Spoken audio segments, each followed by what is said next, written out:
I will lead people to the street if you are not going to reform the IEBC as earlier as possible.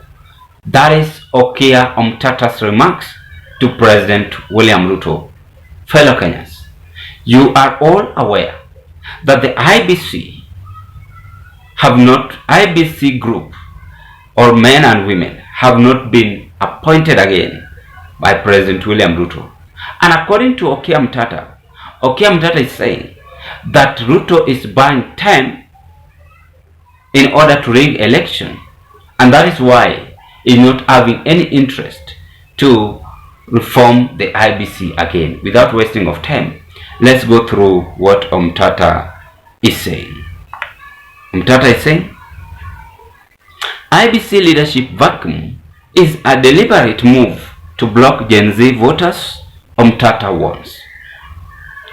Omtatah, who has declared interest in vying for the presidential seat in 2027 general election, called for immediate action to protect every Kenyan's right to register, vote, and be heard, emphasizing the need for electorate justice and the reconstitution of the electoral body.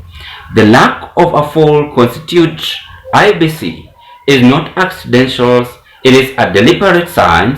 This calculated move aims to block new voters, particularly the Gen Zs, who represents the majority, coupled with the delays and errors in issuing national IDs.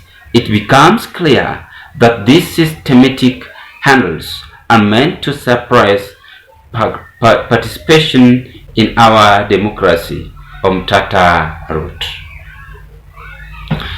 If the IEBC has not been reconstituted by March next year, I will lead Maandamano's demonstration against this deleterious KK regime. We will send Zakayo home, the Wiper leader said. Activist turned politician Morara Kebaso, who is eyeing for the presidential seat, has also expressed his readiness to lead street protest against the lack of a functioning IEBC. In a statement in December 2024, Morara called Kenyans to join him, demanding action to address the state of the electoral body. William Ruto is in ICU. The competitors are on his neck. You must now reform the IEBC and avoid the vacuum seen in the IEBC.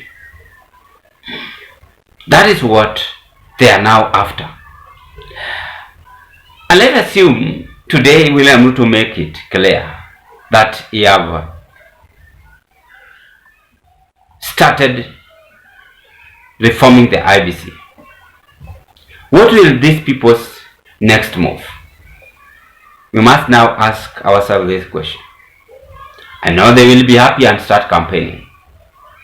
William Ruto knows that if he formed the IEBC right now, the competitors are going to start campaigning and he might not have votes as compared to 2022. Because they know these people, someone like Morara Kebaso have youth and can lead mass congregation and campaign. Someone like Omtatah have mass congregation of youths, both men and women, and might vote in it. Someone like Kalonzo. So Ruto is buying time. He wants to calculate that this election is going to be his alone by delaying on reforming the IEBC and his mission to be accomplished.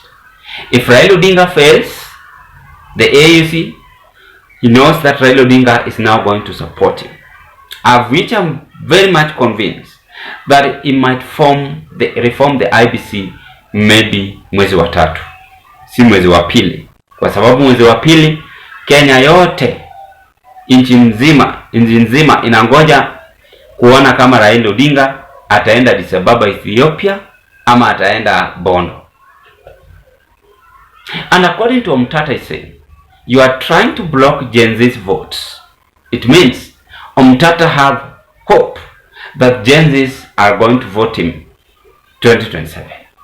But do you think these people can fight William Ruto and win? Because I'm trying to see a combination of omtatah and morara kebaso. The truth of the matter, if Ruto is not going to be king with these people, then they are going to make it the presidency.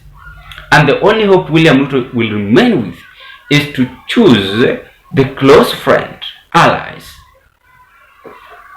who knows him very well.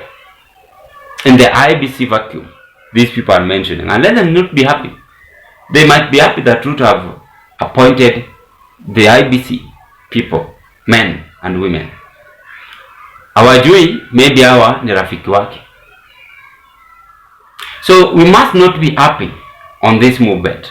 But the truth of the matter is that it is now time for William Ruto to prepare even the IEBC earlier, because you are the only man with 1 year and some months.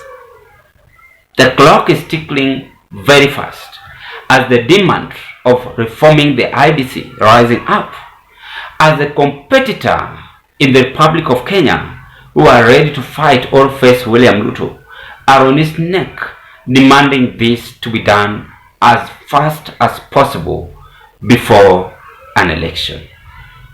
It means William Ruto is now being checked on keenly by the competitors. Kalonzo Musyoka, you've seen, going back to the street, if Ruto is not going to make the IEBC this year. That is what is now happening. Ladies and gentlemen, what are your take? I rest my case at this point. I wish you all the best. Bye bye, and let's meet on another political discussion.